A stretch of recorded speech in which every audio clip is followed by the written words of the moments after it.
Good evening, everyone. I welcome you all to this webinar today.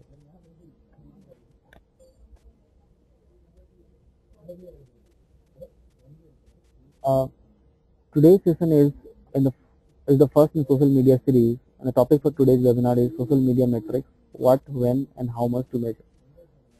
I'm delighted to have Mr. Rajiv Dengra with us today.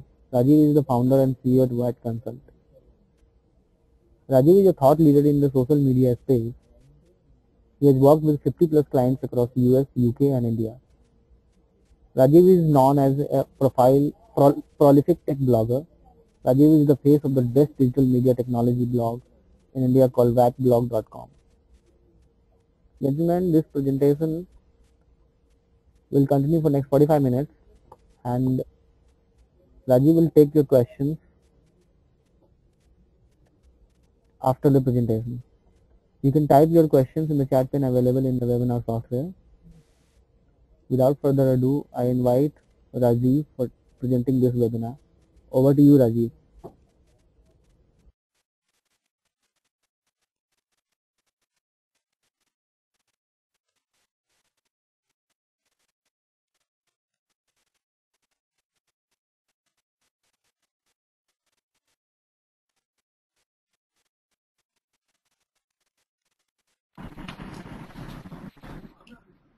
Good evening, everyone.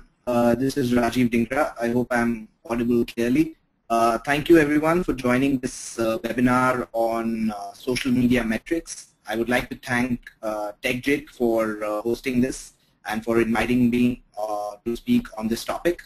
To start off, this is the summary of what we'll be looking at. We'll be looking at uncovering and gathering the metrics and analyzing and classifying the metrics.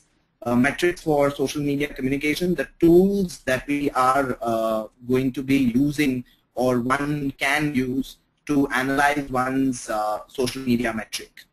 Just a brief introduction about firstly my company and where I come from. I have been an entrepreneur for the last 5 years in the social media space. What Consult works with over 46 brands in India, Dubai, and Southeast Asia. Managing their social media right from B2B to B2C brands, and we have a 60-member team that works on these activities. So that's about us. Looking at the web as we defined it earlier has changed. Clearly, there is a lot more content that's created from the point of view of text, video, photos. There is active reception and response to this content. There's a reconfiguration of formats in the way the web is taken from one platform to another.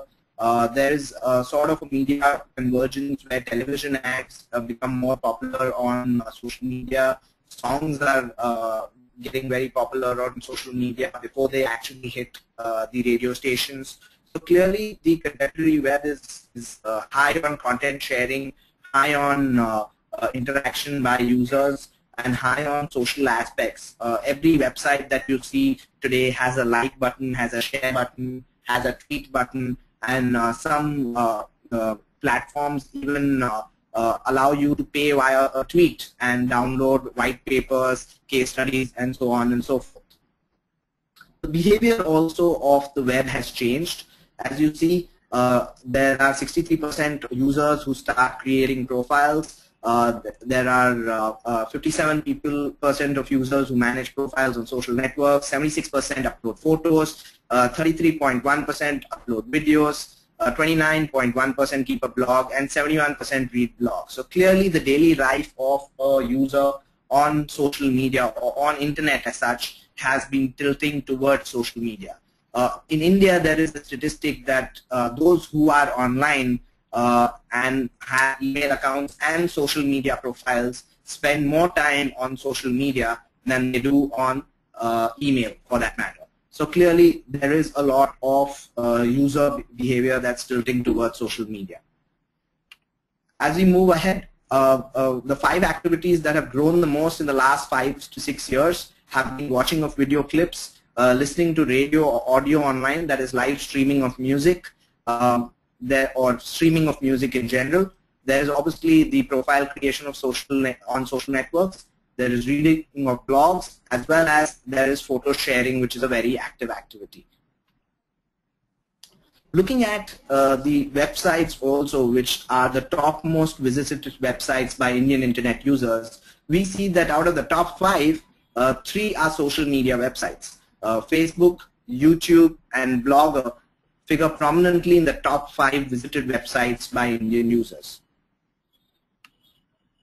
Now, let's move on from this basic introduction on how the web is going social to looking at how we can uncover and gather the metrics. And what are the metrics provided by social media sites themselves?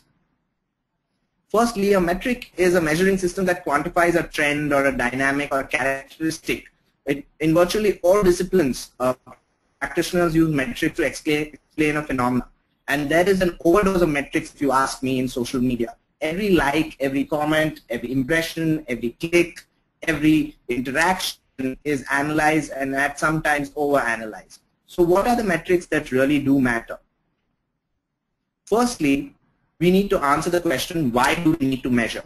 The first answer is financial return. For most marketers and brands, branding in turn relates to sales, which means financial return. Second is accountability. If you are going to invest on this medium, there has to be an accountability for the medium to repay back some amount of return to you, either in visibility or in improving of sales, improving of word of mouth, improving of brand impressions, something. Demonstrate value and impact. It has to change some behavior, some habit that the consumer has towards your brand, towards your objective.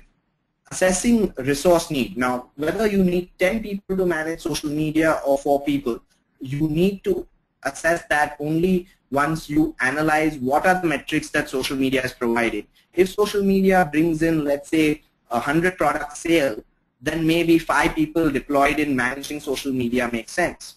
But if social media does not deliver X amount of return for you, then does the 3 people or the 4 people or the 5 people that you have employed in social media make sense? That's the question you can answer. The 5th is testing, or the 6th is the testing and hypothesis.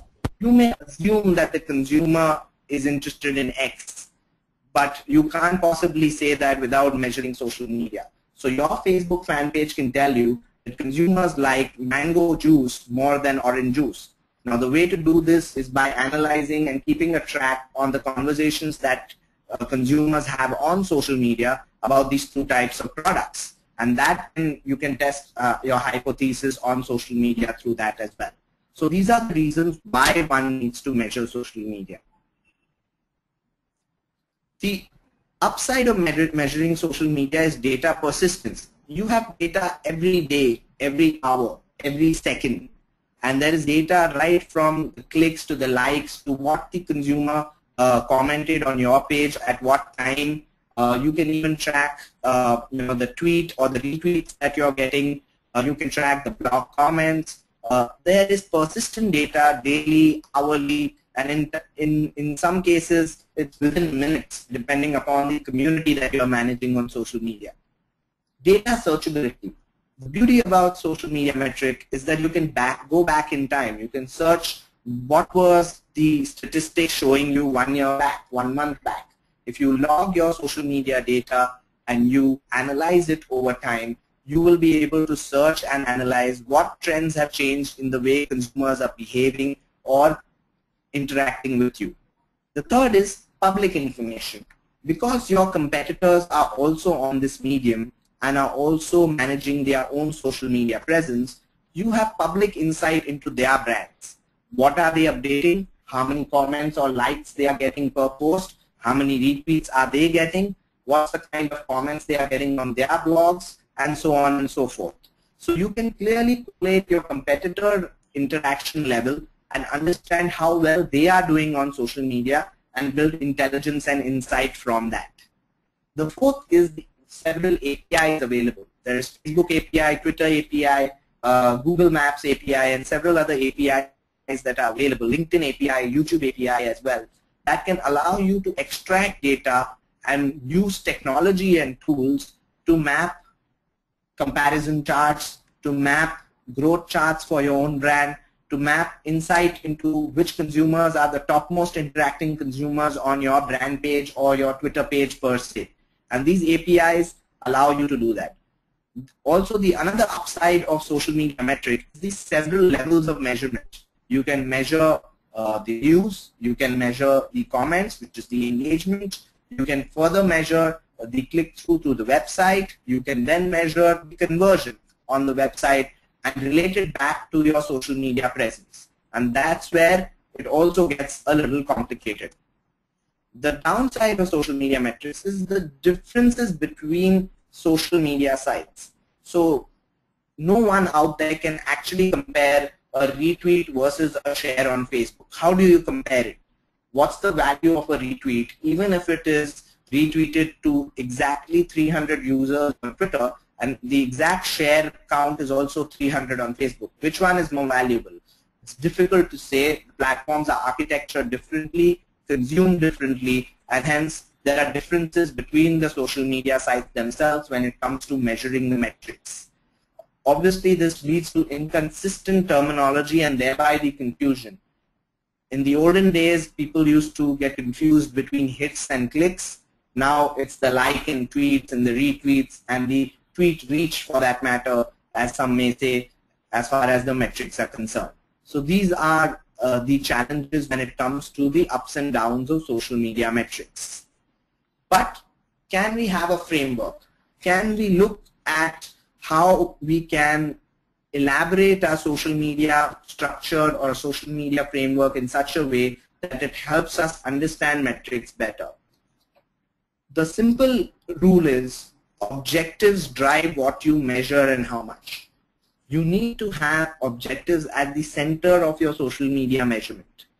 Your objective could simply be awareness about your brand. Your objective could simply be, I want more and more people to subscribe to my blog feed, and hence I'm going to use social media, which is Facebook, Twitter, to drive towards my blog.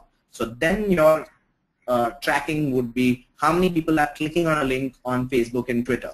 So clearly, your strategy should be to first define your business objectives and identify the required insights. If you are in a business where people need to be convinced through charts, graphs, or people need to be convinced through long, detailed analysis, then maybe Facebook and Twitter, which only allow a few character publishing, or at least the attention span of the user is low on these platforms, may not be the right platforms for you.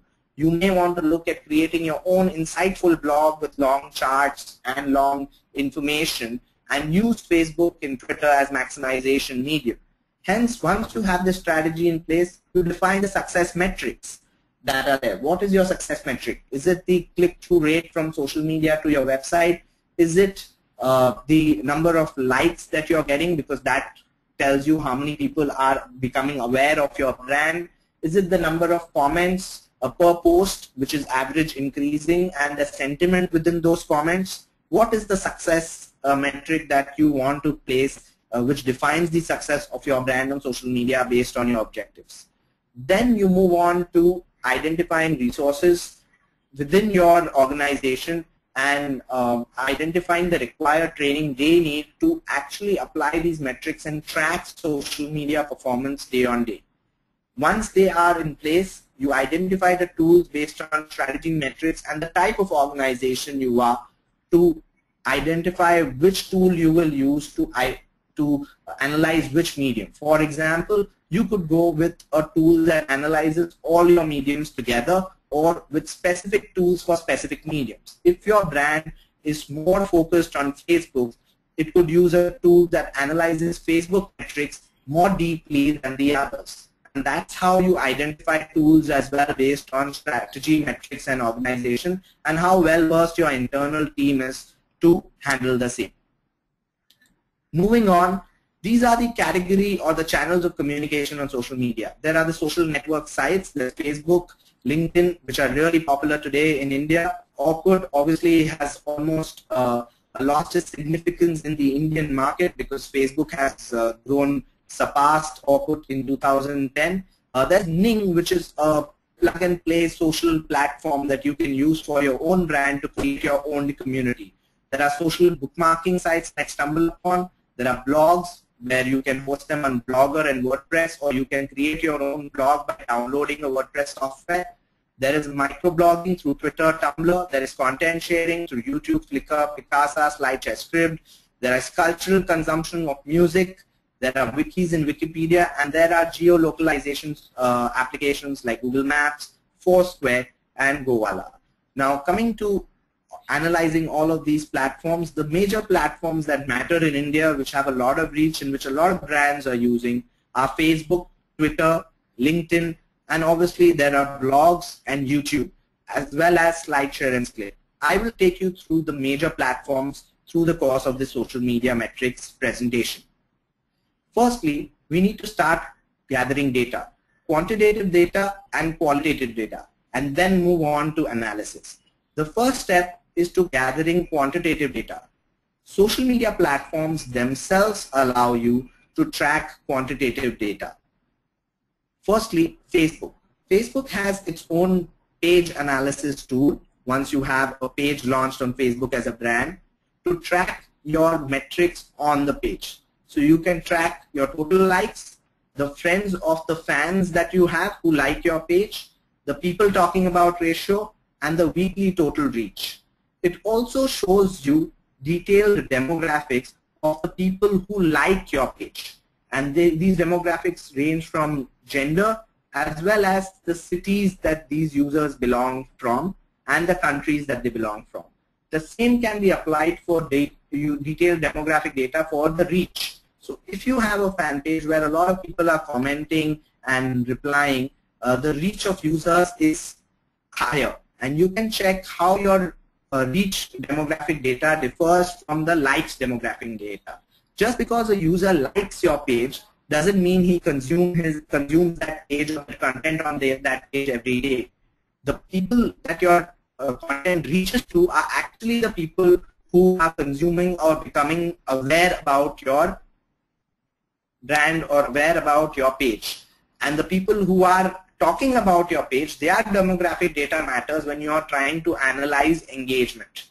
And hence, this is where you can differentiate between the demographic data that Facebook provides across likes, reach, and talking about this. Moving on, it also provides qualitative and quantitative data of fans in terms of what is the growth of fans and from which source are these fans growing. So for example, fans, whether they are coming from a viral source, an organic source, or a paid source. If you are doing Facebook ads, Facebook showcases data to you from where your fans are coming from. It also tells you the unique users by frequency. So how many percentage of users are actually frequently visiting you. The higher the percentage of users, unique users visiting you frequently means that's a great metric. That means more and more users are coming back onto your fan page again and again to visit it and to see the content or to participate in the conversation. As you can see by this statistic, most users only come once over a period of a week. So you need to move more and more users on the right-hand side of this graph. Coming to Twitter. Twitter gives you very basic statistics. How many people are following you, how many followers you have, overall the tweets that you have done, the most recent tweets, and the list that you are a part of. It also gives you data on retweets and replies. This is an interesting data which tells you how many people are recommending your tweets and how many people are replying to you. Overall, Twitter on its own does not have a very robust analytics or a reporting format for brands or for users, and hence you need to use third-party tools. I will come to third-party tools later where Twitter is concerned and showcase what you can use to analyze Twitter deeply. Moving on, we have LinkedIn. LinkedIn shows you connections, your total connections reach, and the demographic of your connections as a user. But there is one more feature in LinkedIn, which is the LinkedIn group. The LinkedIn group provides total members and their demographics. So you actually know whether the member of your LinkedIn group is a senior manager or a managerial level or an entry level director or VP. Also, it tells you from which area, which location these members are a part of your group. It shows you the growth demographics of your group, so how your group is growing month on month or week on week. And it also shows the activity status of your group. How many posts have been posted, how many comments have been posted, how many discussions have been started in your LinkedIn group. This data can be analyzed to then increase the number of discussions in your LinkedIn group and to engage more and more users from different segments into your LinkedIn group and engage them. Look, coming to YouTube, the public data available on YouTube is views, likes and dislikes and comments, which is available to everyone. Even if you don't own a YouTube channel, you can see this public data. But there is some inside data that you can see as a YouTube channel owner. If you own a channel in YouTube, you can see demographic data, where the users are coming from, which city are they from India or from abroad. You can see the traffic sources. Where are your users landing from? Are they coming from google.com? Are they coming from your own website? Where all have your video been embedded? Where is the maximum viewership coming from? The audience retention. Does your audience get retained on your channel? Does it serve more of your videos? Engagement data like likes of your videos. People can even dislike a video, which can tell you the sentiment people have regarding the video as well. The subscribers to your channel and how many people actually favorite, comment or share your video on YouTube. You get all this data on YouTube as a channel owner, which can give you an insight as to what kind of video content is working for your brand or your platform. Now, once we have gathered this data, we need to start analyzing and classifying the metrics. Now, this is where the real challenge lies for most people who are engaging in social media. They do not, while they are able to gather data, they are not able to benchmark it or make sense out of it.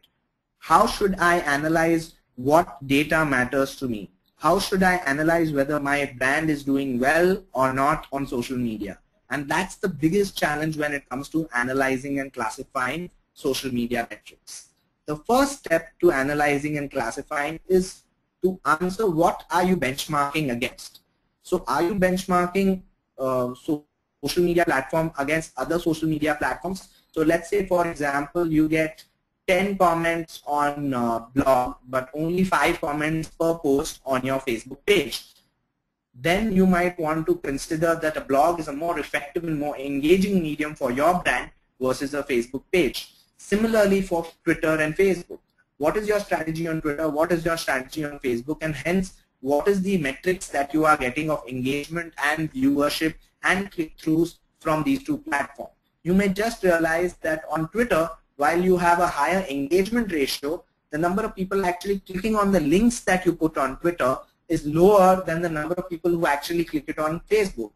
But when you then analyze your website data through a tool, you would realize that more people from Facebook are actually not buying any products, while Twitter, even though it sends less number of users to your website, they are engaging more on your website and buying more products, right? So clearly there is a way to analyze and benchmark two tools against each other. Now the question is whether you are benchmarking against other marketing channels. So if you have a 30-second video, if you get 2 lakh views on YouTube, how does that benchmark against, let's say, you running the ad, 30-second ad 5 times on the television channels? Are you sure 2 lakh people watched that ad on television? How do you benchmark it against print? Print has an X circulation, and so does your Facebook fan page. So if your Facebook fan page has, let's say, 5 lakh fans, and you are engaging with them day on day, and you have, let's say, a 50,000 talking about or a 45,000 talking about ratio of your brand, how does that benchmark against a print ad which circulates to, let's say, 5 lakh people, or which circulates to, which has a readership of 5 lakhs? So what is the cost, and hence what is the return across marketing channels? If you realize that the cost of print and television is much higher, you would realize that it makes more sense to then invest in social media and get a higher return for each of your investments. The third question that you need to answer is, how does this social media activity compare to your competitors? As discussed earlier, you can easily track your competitors and know what are they working on, what is the content that they are posting, how are they engaging their audiences, what are the updates that are most active for them, which platforms they are present on, which platforms they have the highest reach, which platforms they update more regularly, and you can clearly benchmark your social media metric against them as, okay, if X competitor has 1 lakh fans and you have 10,000, but X competitor has 10 comments per update and you have 15 comments per update, clearly you are doing better in terms of an engagement ratio. The fourth question or benchmarking that you can do is ask yourself is, how does it compare to historical data? You have historical data, week on week data. The best way to manage your social media metric is to commit to an increasing growth in social media. For example, if my engagement ratio was 5% last month, this month we should aim for 6%. Next month we should aim for 7%. Irrespective of the total base, if you can have a progressive growth chart of social media metrics month on month, vis-a-vis your historical data, you dead sure know that you are progressing. You are progressing not only by number of users, but also as a percentage of your overall growth. Lastly, and most importantly, does it meet your objective? What is your objective with social media? If social media does not meet your objective, if after running Facebook campaigns and Twitter campaigns, you are not able to see sales on your website, then what you are measuring is wrong. You need to start measuring another metric. Maybe your strategy itself, your communication message on Facebook is wrong, and that is why people are not moving towards, or you are not achieving your objective. If your objectives are not met, then none of the other social media metrics matter. It is important to be very, very focused on knowing which objective you want to meet through social media and tracking the fulfillment of that objective really, really closely. So while we benchmark against this, these are the various engagements that you can capture, or the various data that you can capture across various social media sites, blogs and widgets, or Facebook applications or Twitter applications that you can run. I'll just go through them one by one for the benefit of the audience. Social media sites, whether it's Facebook, Twitter or others, you can track unique visitors. You can track cost per unique visitor in terms of the effort put by your resource. If your resource is worth 3,000 over a month, you can divide that by the number of unique visitors that come to your fan page month on month for managing your Facebook fan page, and you would know your cost per unique visitor. The page views that you get on your Facebook page, the visits that you get, the return visits you get, the interaction rate, the time spent that people have. You can learn this through Google Analytics as well. Your video installs that people are installing your YouTube video, embedding your YouTube video on their websites, and the relevant actions taken.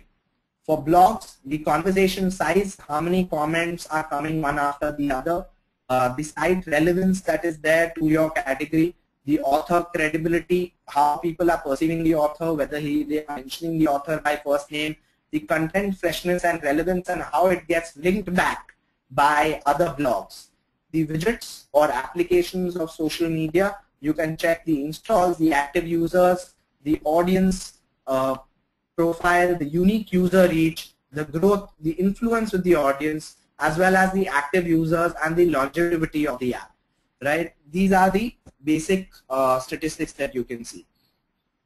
Moving on, let's define a little bit of each of the platforms and what you need to track, both in terms of social media metric and as a financial metrics. So we will define the key performance indicators, which is the KPIs, by social media platforms, and look at each of the platforms, right from social networks to blogs to microblogging. Quickly, here are the various metrics. The hard financial metrics are awareness. So what is my cost per impression? And then I can relate that to any other marketing channel. What is my cost per impression on television, cost per impression on print? What is my cost per engagement, which is appreciation, right? What is my cost per lead, which is action, or anybody who's filling a form of my brand? What is my cost per referral, which is advocacy, right? So these are the financial metrics that we will keep in mind to benchmark it against other brands, as well as we can benchmark it against other marketing channels. But to start off with, let's look at the social network KPIs or key performance indicators, which is your social media network, which is either a fan page or a community forum, be it on Facebook or any other social media platform, right? The first aspect is awareness of social media platform. Referrals from the brand website. How many people are actually clicking on the Facebook button on your brand website? Can you track that? You can track that by using a URL shortener and tracking the number of clicks. How many unique visitors you are getting, which are the what is your total reach, and Facebook provides you reach metrics on your fan page itself, and what is the impressions of your per post. You can track this on Facebook itself, and this gives you what is the awareness metric which you are deriving from your social media platform. And also financially, you can track your cost per unique visitor or cost per impression. The second aspect that you can track is appreciation, which is brand engagement and appreciation on social media platform. Here then you can track the number of fans you have, the number of subscribers you may have on something like YouTube, the number of comments, the number of discussion threads that you have generated on your fan page, the number of active users or talking about ratio that you have on your fan page, the poll votes that you get, the videos viewed on your timeline per se, the return visits that you have, and percentage of user-generated uploads that you have, whether that's in pictures, videos, all of that. And that is appreciation of brand engagement metric, which can be then derived as cost per engagement. What is your cost per engagement on your fan page based on the media spend that you did on that fan page or the resources that you have deployed.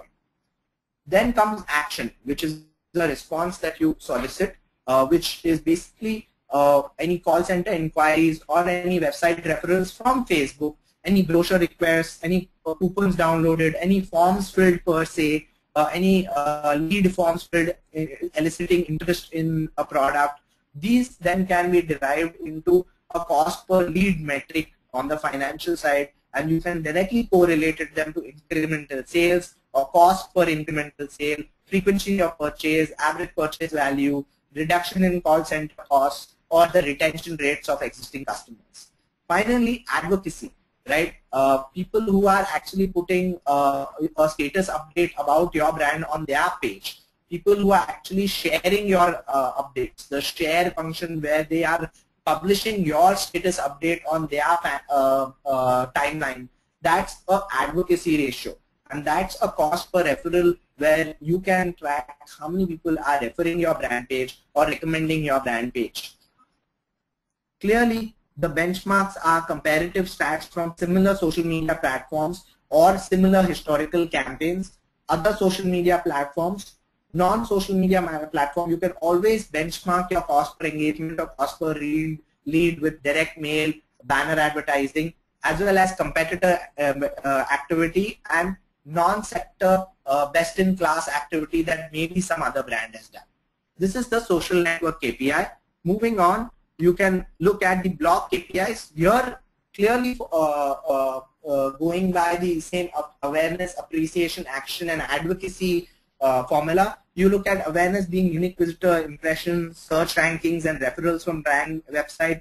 Appreciation being people who subscribe you, whether through RSS or email subscribers, comment subscribers, anybody who links back to you, anybody who comments on your blog is an appreciation. Action is again website referral clicks, any downloads, any white paper requests, any form filling that happens.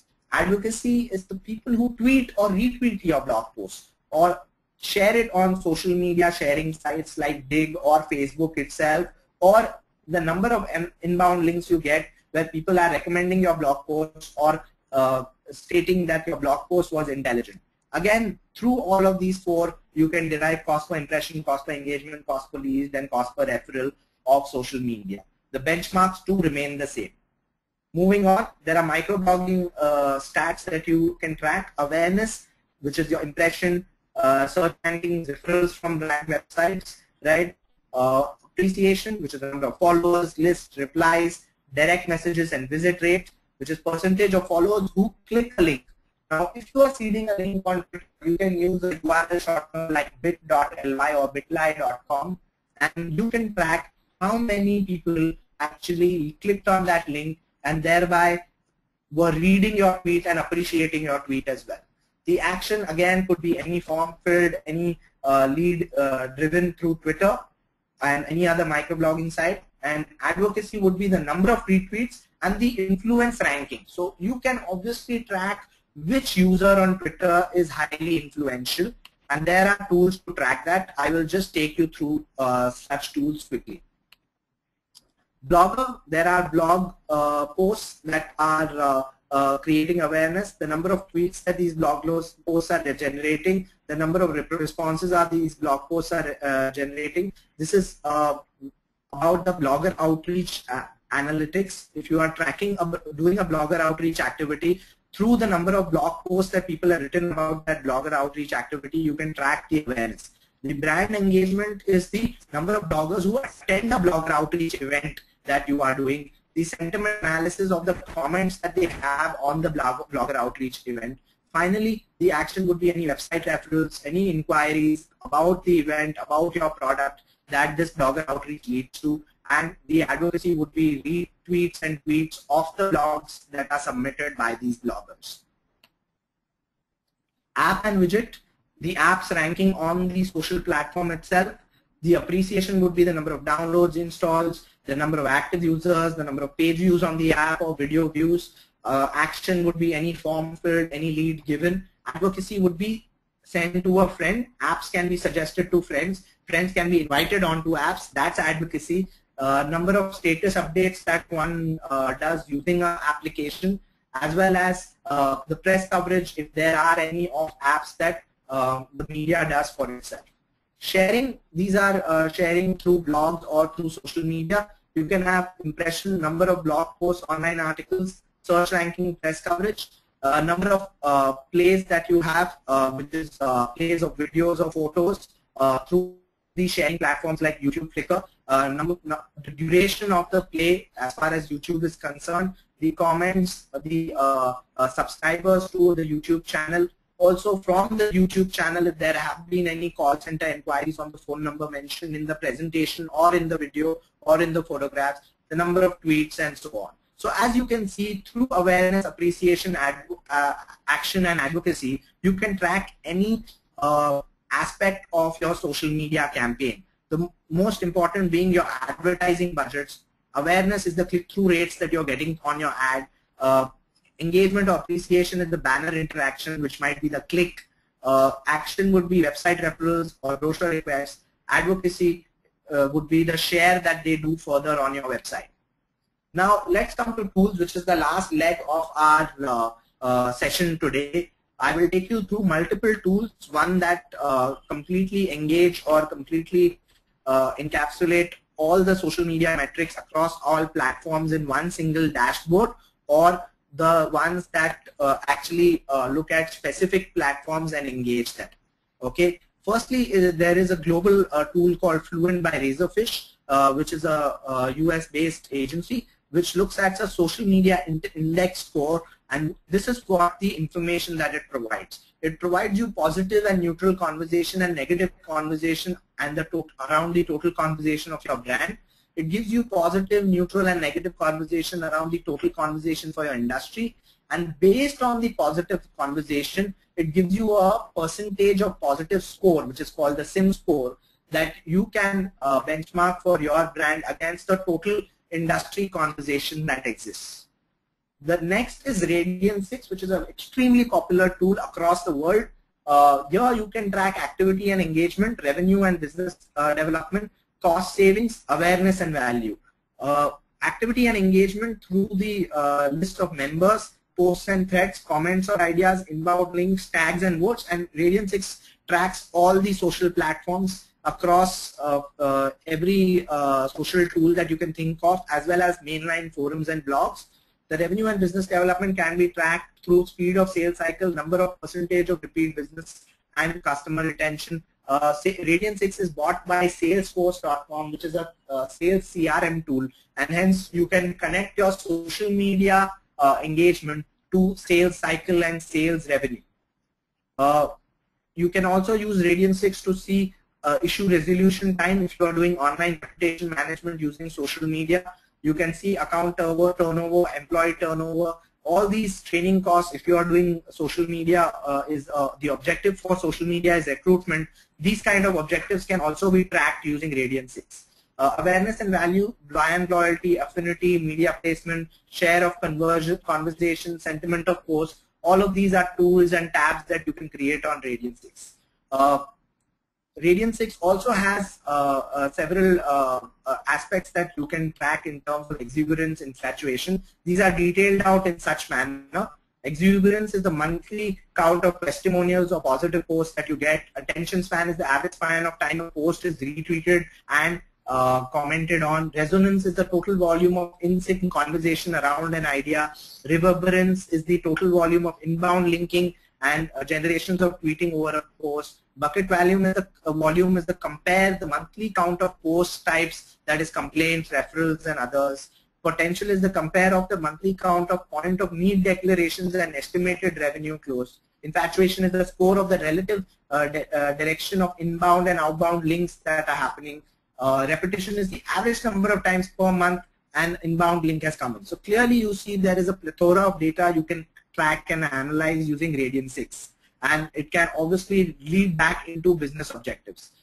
There is a web analytics framework created by Lovett and Owen, which talk about dialogue, so share of voice, audience engagement, and conversational reach. Advocacy, which is percentage of active advocates influence, which means what is their reach, and advocacy impact. Support, which is issue resolution rate, resolution time, and satisfaction score. This applies for ORM and online customer service. Innovation, which is topic, trend, sentiment ratio, and idea impact that you see on social media. Moving on to the several tools that you see. The tools are out there in the market are Excel driven or Google Docs driven, or that use Excel as the base for insight. These actually analyze across Facebook, Twitter, LinkedIn, and social media monitoring as well. Some of the recommended tools are Simply Measured, which looks at competitive analysis for social media, Facebook fan page analysis, Twitter account analysis, and social media monitoring. Simplymeasure.com is the URL. It's a paid tool. It gives you fancy charts that can be exported into an Excel and shared with anyone. It gives you insights on user growth, user engagement, as well as user conversion. The next is Next Analytics, which gives you again Excel dashboard for Facebook, Twitter, LinkedIn, YouTube, as well as Google Analytics. It's also a paid tool that allows you to analyze your fan page and your Twitter account more deeply. Coming to Google Analytics, this, as many of you might know, can be used to analyze your website, the traffic, the source of the traffic that you are getting on your website, and so on and so forth. Now, there are certain monitoring and analysis software. I've already spoken about Radian 6 and what it can do. There's something called SM2 by Alterian. This is a dashboard view of Radian 6 and the various metrics that it shows you, which you can arrange and align the way you want. This is SM2, which shows you share of voice, daily volume. You can compare dates, you can compare demographics of various of your social media metrics. Both of these, Radian 6 and Alterian, scan the entire social media space. So whether you own a brand page or no, Radian 6 and SM2 from Alterian can scan the entire social media space and give you an analysis of any keyword or any brand page as well. There are specific tools for overall social mention and sentiment analysis, which is called socialmention.com, which gives you a sentiment analysis on any keyword, its strong reach. This is a free tool. It tracks all platforms across blogs, microblogs, bookmarks, and so on. Coming to specific tools on Facebook, there is a tool called Page Lever, which is known as the best tool for Facebook analytics. It actually tells you where your fans are coming from from and which ones are leaving your fan page. It explains what happened on a particular day with respect to which posts were liked more and commented more. You can actually get a demographic of your own page and see which demographic is interacting more. So if there are women interacting more on your page or there are men interacting more on your page, you can turn your audience, listening audience, into an engaged audience by tracking which content or which post on your brand page is working better than the other, and thereby engaging more users. Unmetric is another tool that gives you analysis for Indian brand pages and Twitter pages across categories like automotive, aviation, banking, beverages, media, personal care, retail, technology, travel, and much more. And they give you analysis on your brand page based on the content. So you can actually deep dive into who is the demographic, who is interacting more with your page. So are 25 to 35 male users from, let's say, Gurgaon interacting more actively in your page vis-a-vis those from Bombay? You can get these kind of in-depth analytics on Facebook and on Twitter using Unmetric. There's BuzzRef, which is a page comparison tool which compares your brand page metric of engagement with another brand page who might be your competitor. This is a public tool. It's a free tool. It does not require any kind of subscription. BuzzRef.com. Finally, coming to Twitter tools, there is Clout, which gives you an influence score. Clout is one of the best Twitter tools to track influence of a particular user on Twitter based on his Twitter followers, the number of times he tweets, and the number of times he is retweeted by other users. This can be used to analyze people whom you want to engage with on Twitter. There's Twitter Grader, which again ranks users. This would be the second recommendation after Clout for analyzing users on Twitter. Coming to your own account analysis, Tweet Reach is a great way to analyze how many people you are reaching via Twitter.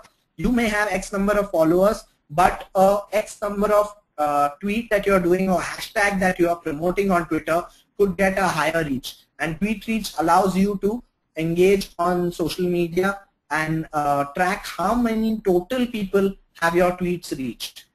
So that was the overall session from my end on social media metrics. Social media metrics is a large space. There are many other tools and many other frameworks that are being developed as we speak.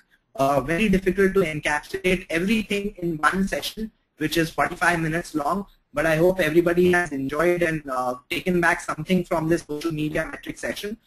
These are my contact details. I can be contacted on these details. I will be happy to answer questions now. I'm just going through the list of questions that have been asked right now. Firstly, Megdeep Pancholi asks, is there any way to track down one particular user geography location? Megdeep, as discussed in the presentation itself, yes, some tools do allow you to track down one particular user and its interaction, both on Twitter and on Facebook. But some platforms may not allow this kind of tracking. For example, YouTube definitely does not allow one particular user and one particular geography location. So it depends on platform to platform. Coming to the next question, till what time are the metrics followed? Because soon after launch there will be more number of likes, however there might not be much likes as the advertisement becomes older. Well, that's a good question. The way you should analyze your metrics is your advertising period when you are running ads for social media. That period should be benchmarked with another period where you do ads. You can't analyze advertising period and non-advertising period because one is an organic growth and one is a non-organic growth. So you may want to put tags to the phases of campaigns you have on social media and analyze them accordingly. There is another question from Hussein Sheikh. It says, does Google give equal weightage to text in the post, article, and text in the comments? No, that's incorrect. More weightage is given to text in the post and then to text in the comments. Yeah. Aditya Shah asks, are there any specific tools which can help us track competitor social network activities? I believe I have answered this question, Aditya, through my presentation. There is BuzzRef, which you can do benchmarking of your fan page against another. There is obviously tweet reach, through which you can track your competitors' reach versus yours. And there were several other tools that I mentioned that could give you a holistic comparison of your social media campaign against others. Annabella asks, should marketing on Twitter and Facebook be completely different in terms of content? Great question. The general answer is yes. Twitter is a different platform. It requires a different handling, and hence your content needs to be different. What may be same is the message or the overall theme of your content, but the way it is structured, the number of tweets you do, the way you take the conversation forward will be definitely different on Twitter versus Facebook. Moving on, another question by Annabella is, what is the concept and benefits of buying fans and followers? Do high-end brands in various industries buy fans? Okay, I think the term buying fans is a little misleading. Just the way you advertise your brand on television, you're not actually buying fans on television, you're just putting up an ad.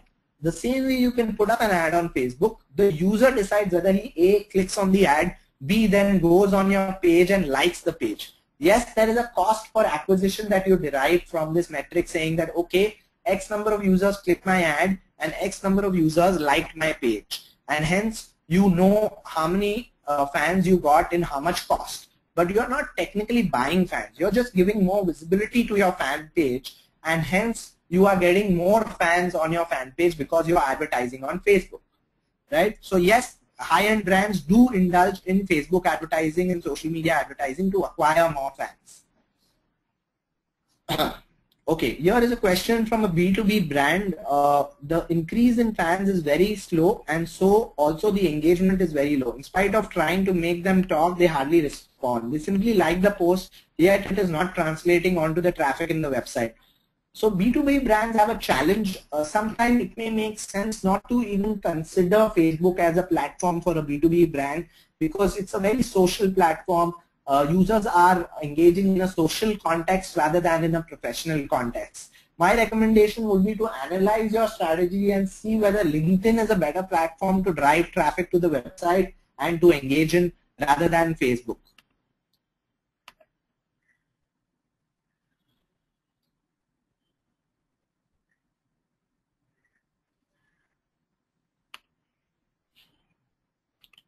Next question is, how can we measure dwell time on Facebook?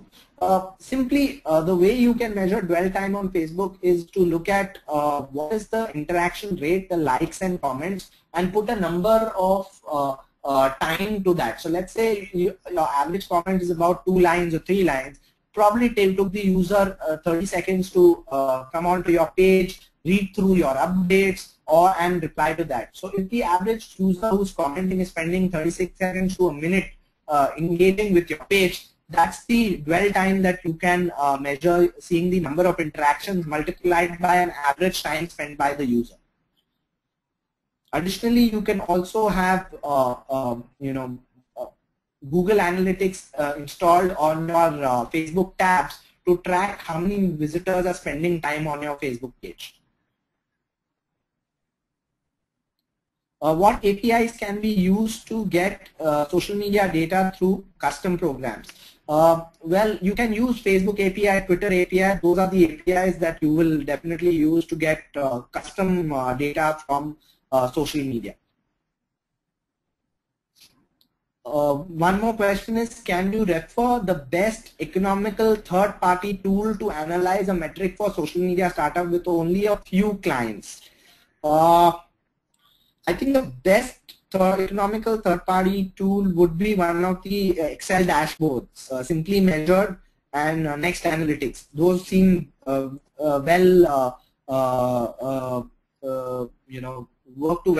well for smaller clients and smaller engagements.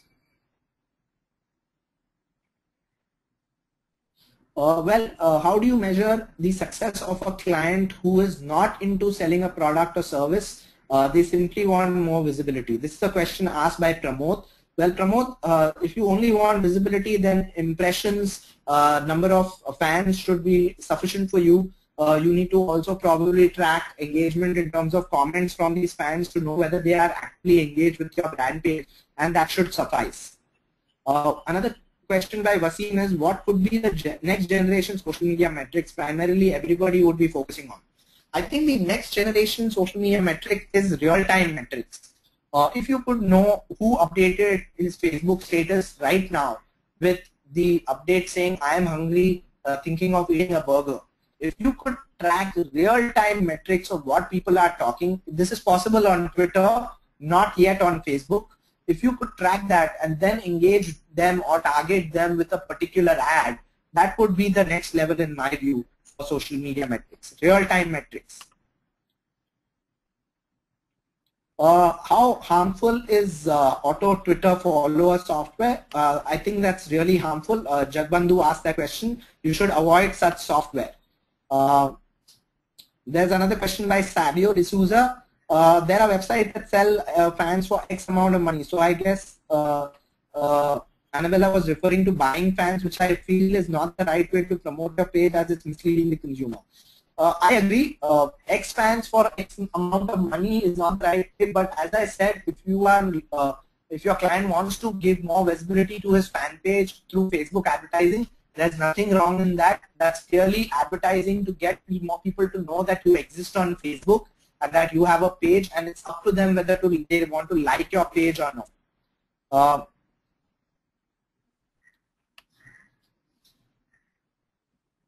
One of the questions is on Google and YouTube SEO. I tagged a video with a certain text, and now I changed the text. How do I change the SEO? You cannot, Soumya, change the SEO. Once you have added a text on a YouTube video, it's difficult to add more SEO by changing the text. I recommend you re-upload the video with the new text. Balvinder Singh asks, can fans be added on Facebook page only by making visitors to give their consent by clicking like, or there it can be some tool to judge the authenticity or cost per like campaigns? Okay. I'm not too sure I understand your question, Balvinder, but the answer would be yes, fans can be added on a Facebook page once they once they click like. Visitors by giving their consent by clicking like, yes, so obviously that's the way fans can be added. I'm not sure if you are trying to ask any other question. Manan Kotak asks, is it possible to have a database of all your Facebook fans, names, city, etc. individually, and maybe send an email message to all of them? Manan, now there is a feature on Facebook for admins to actually message their fans, but no, there is no export data option. Data can only be acquired once users play an application, and they categorically allow their name and email to be used by the application developer. A fan page on its own cannot give you data of the fans.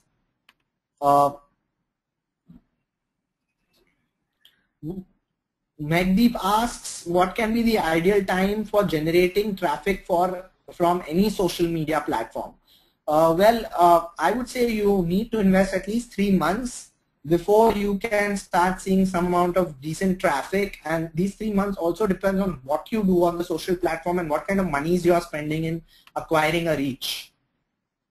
Mahendra Kumar has a final question asking, is there any tool to update all my social media statuses from one place? Yes, there are several social media management tools. These are tools such as Hootsuite, and I'm typing it out for the benefit of all. Hootsuite.com. There is TweetDeck.com, and there's something called SproutSocial.com. These are 3 sites that I can recommend, which you can use to update your social media status across your fan pages and platforms through one dashboard. So I believe that's the only questions till now that I have received. So I think that's done. Keshav, are you on air as of now? I think I'm done with my session. Yeah, I have shared with you a couple of more questions. Just shared. Okay, I'm waiting for a couple of more questions.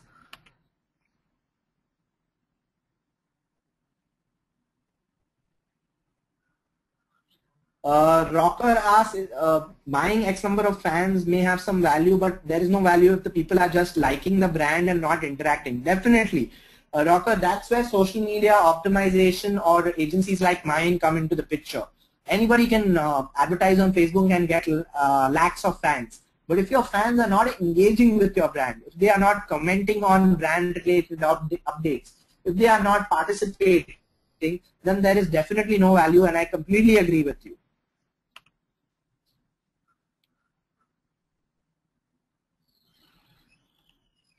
Rohan Ranade asks, what is the reach generator tool by Facebook? I'm not sure Facebook has any reach generator tool. Facebook has, if you run a fan page called Facebook Insights, that show you the reach that your brand is getting through your fan page, and that's what I showcased today. Rindo Vincent asks, can you explain how to generate leads through LinkedIn?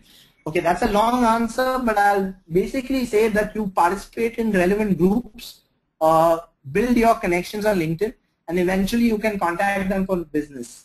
LinkedIn is the only platform which is actually a platform where you can go direct into sales mode or direct into engaging directly for business, because most people there are in a professional context and in a professional mindset, and hence they do not mind if you directly ask them for business or tell them that you are here as a vendor to provide business.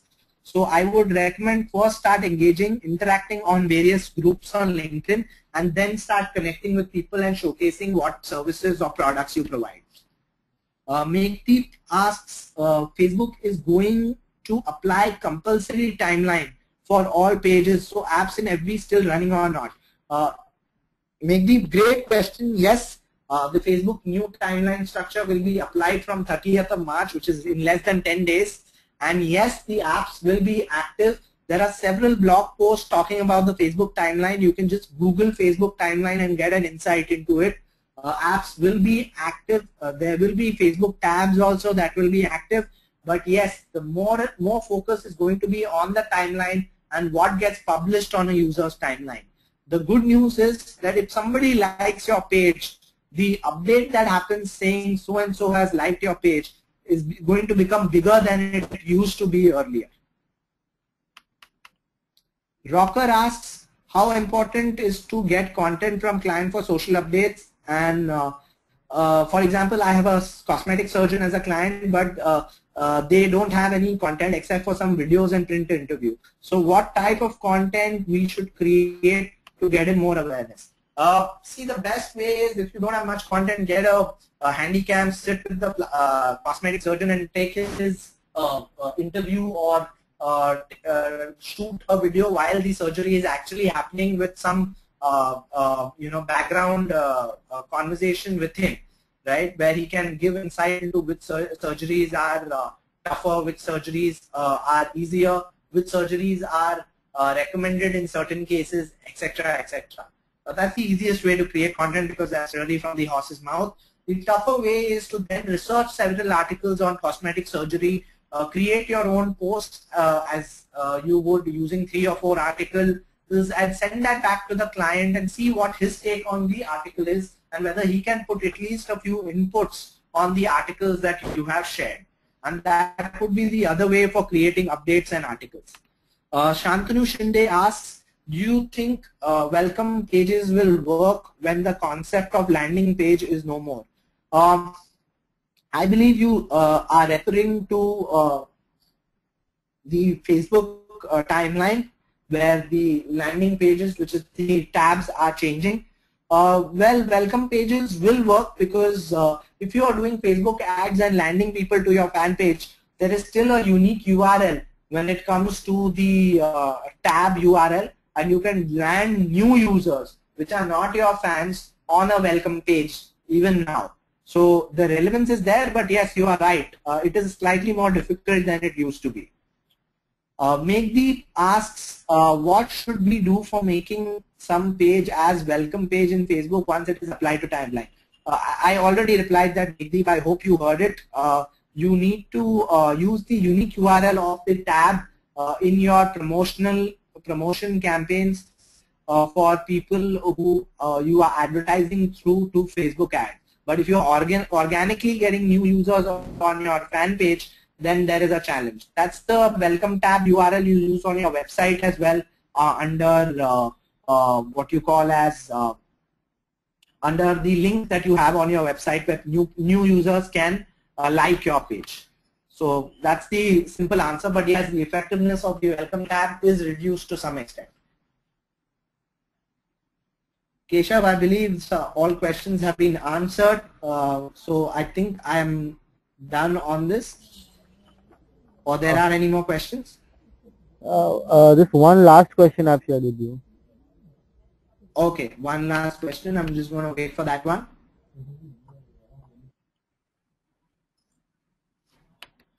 Okay, Rocker asks, is there any way to track a competitor Facebook ad click rate and how much they are investing per day or month and click through they are getting?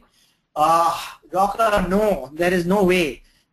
These stats are internal and there will be absolutely no way that you can come to know his click-through rate ratio currently as far as your competitor is concerned. I'm sorry, but difficult to say. Any other questions? There's Shantanu Shinde who asks, you said that ads we can use landing pages, but what without ads? Shantanu, my answer is without ads you cannot use landing pages, and that's the story as of now, and hence that's the challenge that you will face with the new timeline.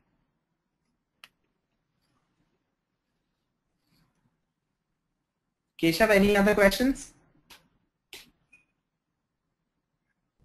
He has shared with you a few more. All right. There is Raja Vignesh who asks, which one will be the best for marketing? Facebook, Google, AdWords, Twitter, or website like Quicker and all?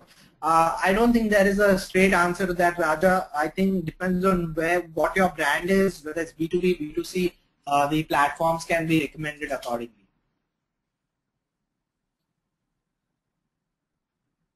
Any other questions?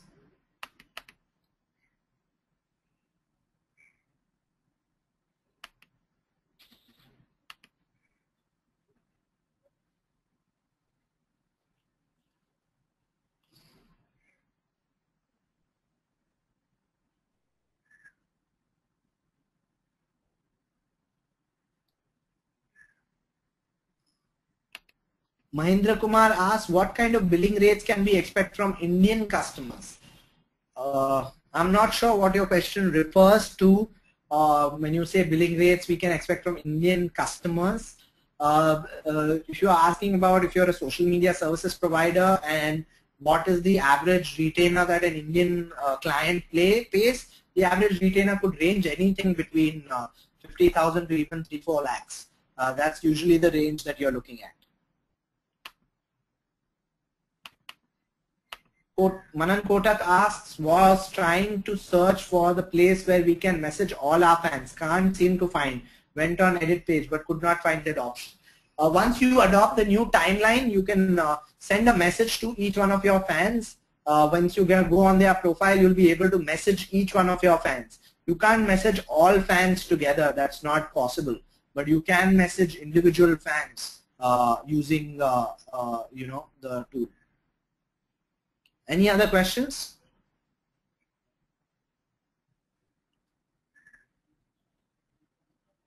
Most of the questions are answered now. So Rocker asks,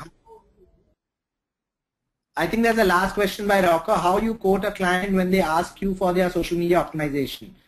Oh, that's a trade secret, but jokes apart, Rocker, I think it depends on scope. What's the kind of scope a client has? How many platforms he wants to be present on, what's the kind of frequency of updates we'll be doing, what the creative we have proposed to the client, how many resources we will be having for the client. All these factors determine the quote that we give to the client. Okay, Keshav, I think we are done. Now we can conclude this session. There is one more question from, no, okay. I don't think there is any questions that I can see. Rest of the questions, if the attendees have, we can take them offline, and answers will be posted on techgig.com. My contact details are on the screen, so you can email me and I'll respond happily. Sure. So now we can conclude this webinar. So thank you so much everyone for being on the session. I hope you have enjoyed looking through the platforms. Do go through the tools that were mentioned in the session. It will give you greater insight into social media metrics. Thanks a lot.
Thanks everyone for joining the webinar. Thank you so much.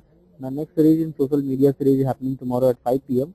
Topic for the webinar is customer acquisition through social media. Speaker Pradeep Chopra, CEO at Digital Vidya.